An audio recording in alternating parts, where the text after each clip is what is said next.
Fire authorities in Queensland say a string of grass fires across the southeast have been deliberately lit.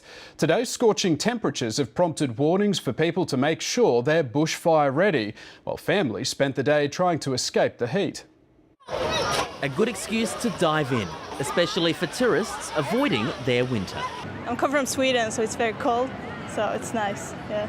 This weather is like the same as all in summer, and I love summer. But for many, it's an early start to the dog days of summer, despite still being spring. Oh, we just had to get the kids out of the house before they destroyed us or the house. It's too hot. Parts of Brisbane and Ipswich hit a high of 36 degrees. The November average is 28.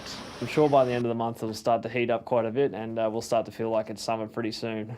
It's a later than usual start to the hot weather. It was mild in the sense that it was quite cool nights, so the nights were a bit below average throughout October. So by now we'd be in the peak of our season, but it really feels more like the start of our season. Authorities are worried there's a firebug on the loose, recently starting a number of blazes in the Lockyer Valley west of Brisbane.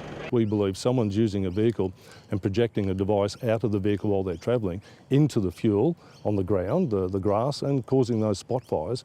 Police say they're looking for the culprit, who's wasting resources. People driving the Warrego the last 2 weeks will be driving along and look back in the rear vision mirror to see a fire started and have no rhyme or reason to why it's occurred. Some fire restrictions are already in place. Have your fire management regimes in place where your gutters are clean and all those sorts of things, but also to pick up any burnable items on your property lines. It's expected that people will try and escape the heat in places like this in the coming days. The temperatures in southeast Queensland won't drop below 30 degrees for the next week. Luckily, there's short-term relief coming to Brisbane. The Weather Bureau says it'll drop to a chilly 17 degrees overnight. Casey Briggs, ABC News, Brisbane.